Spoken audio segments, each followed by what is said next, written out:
নমস্কার বন্ধুরা, welcome to my channel Mithu রান্না জানসেন। আশা করি সকলে সুস্থ আছেন ও ভালো আছেন।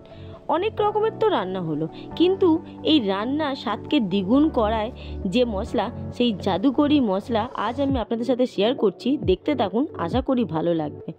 আজ আমি আপনাদের বিরিয়ানি থেকে শুরু করে সমস্ত রকম রান্নার স্বাদকে দ্বিগুণ করে এমন একটি জাদুকরি মশলা দেখাচ্ছি।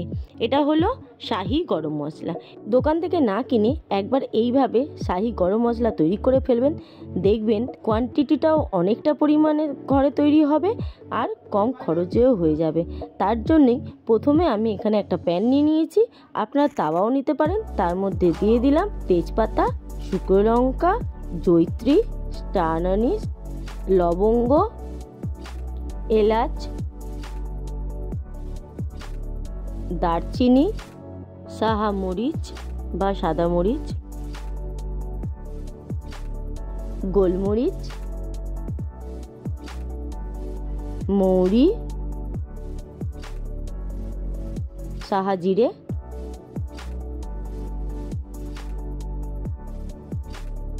আর জায়ফল। আপনারা চাইলে এখানে বড় এলাচও ব্যবহার করতে পারেন। আমি আরেকবার দেখিয়ে দিই কী কী আছে। এখানে নিয়ে নিয়েছি তেজপাতা, শুকনো লঙ্কা, সাহা জিরে, মৌরি, আপনারা চাইলে সামান্য ধনেও দিতে পারেন, জয়িত্রী ফুল, গোলমরিচ, স্টার আনিস, সাহা মরিচ বা সাদা মরিচ, লবঙ্গ, ছোট এলাচ, আপনারা বড় এলাচটাও দিতে পারেন, আর নিয়েছি দুটো জায়ফল আর দারচিনি। ব্যাস, এই সামান্য উপকরণে তৈরি করে নেব শাহি গরম মশলা। এই সমস্ত উপকরণ আপনারা দশকর্মা ভাণ্ডারে কিংবা মুদিখানা দোকানে কিন্তু পেয়ে যাবেন। বিরিয়ানির গোটা মশলা বললে সমস্ত কিছু মিশিয়ে দেবে, তাছাড়া আপনারা আলাদা আলাদাভাবেও কিন্তু নিতে পারেন। এবার চলুন হালকা করে আঁচে সেঁকে নেব। আমি প্যানেই নিয়েছি, তাই আর কোনো ট্রান্সফার করার দরকার পড়লো না। এবার গ্যাসে বসিয়ে গ্যাসটা প্রথমে হাই ফ্লেম করে দেবো তাওয়াটা গরম হওয়ার জন্য, তারপরে গ্যাসটা লো ফ্লেম করে খুব ভালো করে নাড়াতে থাকবো। নিচ থেকে কিন্তু সমস্ত উপকরণগুলো নাড়িয়ে দিতে হবে, নয়তো নিচটা কালো হয়ে যাবে আর উপরটা সেঁকা হবে না। তাই অনবরত উল্টে পাল্টে খুব ভালো করে নিচ থেকে সমস্ত রকমের ইনগ্রিডিয়েন্টসগুলো তুলে ওপর দিকে করে দেবো। মিনিট 2-3 হালকা আছে কিন্তু আমি নাড়াচাড়া করে নিচ্ছি। আপনারা চাইলে চাউমিনেও কিন্তু ব্যবহার করতে পারবেন এই শাহি মশলা। ম্যাজিক মশলার ফ্লেভারকে কিন্তু হার মানাবে এই শাহি মশলাটা। মিনিট 2-3 বাদে দেখুন কত সুন্দরভাবে কালার চেঞ্জ হয়ে যাচ্ছে আর কত সুন্দরভাবে কিন্তু সমস্ত ইনগ্রিডিয়েন্টসগুলো ভাজা হচ্ছে। বেশ সুন্দর একটা ঘ্রাণ আসছে, পুরো ঘর সুগন্ধে মোমো করছে। খুব ভালো মতো কিন্তু সমস্ত কিছু হালকা আঁচে হালকা করে সেঁকে নেব। একদম বেশি কালার আনতে যাব না, হালকাভাবে গোল্ডেন কালার ধরে আসবে সেই পর্যায় পর্যন্ত ভেজে নিতে হবে, খুব বেশি ভাজলে হবে না। দেখুন হালকা করে মিনিট 2-3 মতো আমি নাড়াচাড়া করে নিলাম। দেখুন তাওয়া থেকে ধোঁয়া উঠছে। এই পর্যায়ে কিন্তু গ্যাস বন্ধ করে দেবো, আর কিন্তু কুক করব না, কারণ একদম পুড়ে গেলে বা অতিরিক্ত গোল্ডেন ব্রাউন কালার চলে এলে সেক্ষেত্রে মশলার ফ্লেভারটা কিন্তু পোড়া পোড়া হয়ে যাবে। তাই হালকা কালারটা যেই চেঞ্জ হয়ে আসছে, ধোঁয়া উঠে এসছে, এই পর্যায়ে গ্যাসটা বন্ধ করে দিয়েছি। বন্ধ করে নাড়াচাড়া করে ঠান্ডা করে নেবো। অনবরত কিন্তু খুন্তি নাড়িয়ে যেতে হবে, নয়তো নিচটাই কালো হয়ে যাবে। তাওয়া বেশ ভালোই গরম হয়ে গেছে।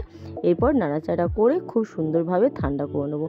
এই মশলা শুধু বিরিয়ানি নয়, আপনারা যে কোনো রকমের তরকারিতে, নিরামিষে, আমিষে, চিকেন চাপ থেকে শুরু করে সমস্ত রকম রেসিপিতে কিন্তু এই গুঁড়ো মশলাটা ব্যবহার করতে পারেন, দেখবেন অপূর্ব স্বাদ হয়। দেখুন ঠান্ডা করে ফিরে এলাম, কত সুন্দরভাবে তেজপাতাটা ভেঙে যাচ্ছে, শুকনো লঙ্কাটাও ভেঙে যাচ্ছে, একদম মুচমুচে তৈরি হয়ে গেছে। খুব সুন্দরভাবে সমস্ত কিছু ঠান্ডা করে নিয়েছি। এই পর্যায়ে মিক্সির জারে সমস্ত উপকরণগুলো দিয়ে দেব। সমস্ত উপকরণগুলো মিক্সির জারে নিয়ে নেব, তারপরে ঢাকা দিয়ে গুঁড়ো করে নেব।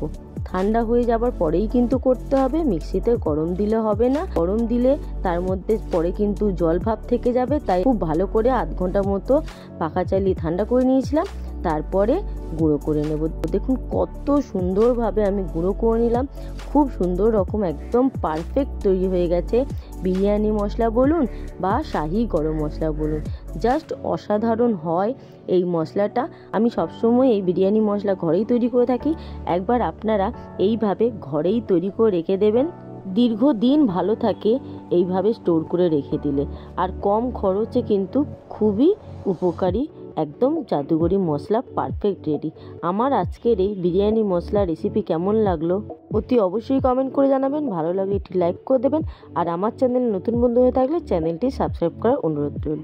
আজ তাহলে আসি, খুব শীঘ্রই আসবো দুর্দান্ত একটি রেসিপি নিয়ে। ততক্ষণ ভালো থাকবেন, সুস্থ থাকবেন এবং সাবধানে থাকবেন। এতক্ষণ আমার সাথে থাকার জন্য অসংখ্য ধন্যবাদ।